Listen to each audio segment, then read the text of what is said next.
Hi, my name is Alexis Vandenbroek, and welcome to my video on stage number 3, Planning the Learning Experiences in the Understanding by Design template.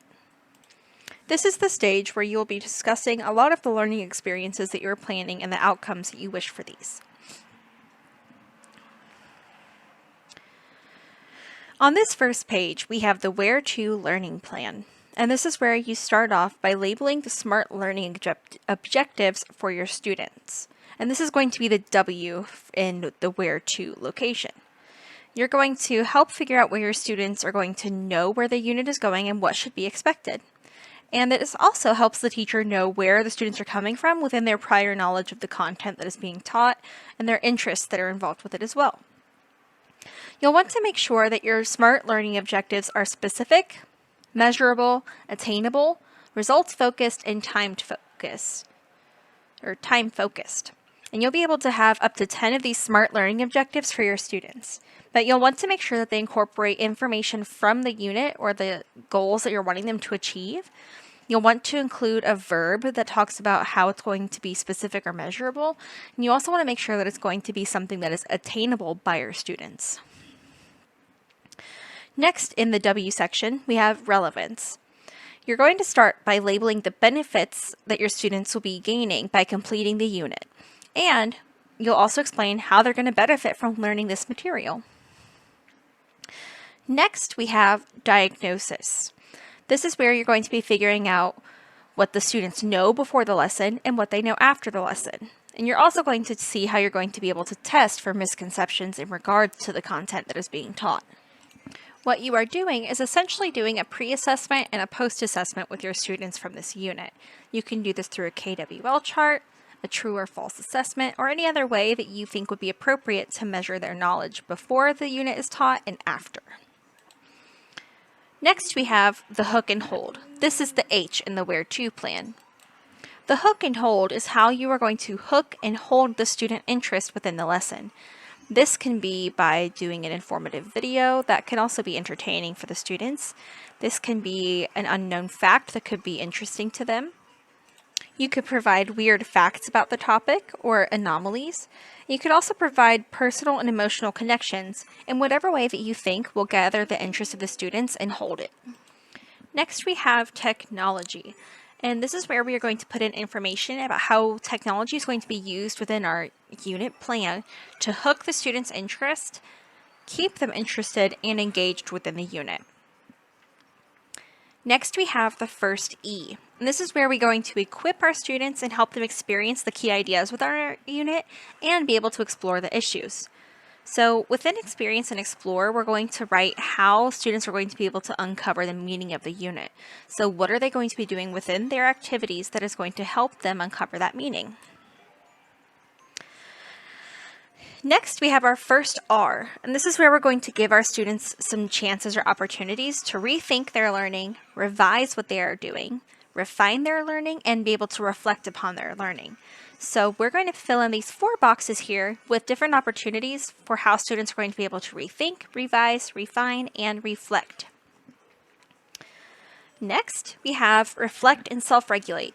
So this is where we're going to put in information about how we are going to offer our students time to improve their thinking within their work and be able to work on their self-regulation skills as well, making sure they're getting that deeper understanding and they're able to really gather the information from what they're learning and make it meaningful. Next, we have our second E, evaluate. This is where we are going to make sure that we're offering our students feedback on how to improve their work. So we have formative feedback, and this is where we are going to put in the information as to how students are going to get formative feedback so they are able to improve the quality of their work and be able to start working on understanding and mastering the learning objectives that are associated within this unit. Next, we have T. This is where we are making sure that we are tailoring or personalizing our unit work to meet the needs of and the interests and abilities of all of our different students, because not everyone is going to be on the same level. So we need to make sure that we are changing our work to match the needs of our students. So this is where we're going to actually put in that information. You're going to write in how you are tailoring the work to be differentiated per the learning of our students and how it's going to be organized to allow for the technology-based learning experiences to include that differentiation. Next, we have O. We need to make sure that it is organized and using technology. Our first box is where we are going to put in organized towards learner-centered strategies. So you're going to put in information about how the unit is organized to make sure that our lesson is designed using a wide variety of learned-centered instructional strategies. So we're going to make sure you're putting in how that work is centered around the needs of your students. Next, we include organized to be authentic. So you're talking about how your unit is organized to keep your students engaged within the units in which technology can help them work in their career life as adults, such as how they're collaborating, what skills they're using, and also how they're going to be able to produce meaningful work for the future and for a wide audience. And then you'll put it in this box right here. Next, we have organized to creativity, higher order skills, and mental habits of mind. So what you're doing is you're discussing how your unit is going to be organized to have a technology-based learning experience that really emphasizes on their creativity, their higher order thinking skills and processes, as well as different habits of their mind, such as self-regulation skills, deeper thinking as well. And you're going to be able to put it in this box right here.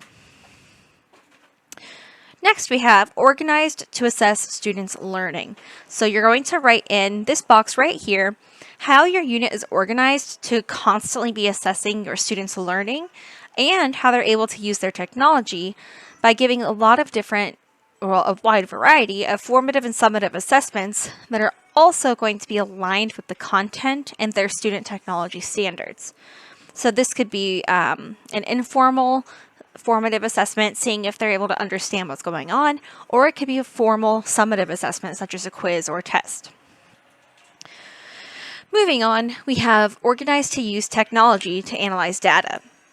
So you're going to fill in this box right here, how your unit is organized to use different technological tools and resources to be able to collect and analyze the student data, interpret results, and communicate your findings in order to improve your teaching and to guide instruction in order to maximize the learning needs of your students. So you'll be able to put that in right here. Next, we have the resources that are in regards to the UbD template and some other resources as well. You do not need to fill anything out in those two sections. I really appreciate you taking the time to watch this video, and I hope you learned something useful. Have a great rest of your day.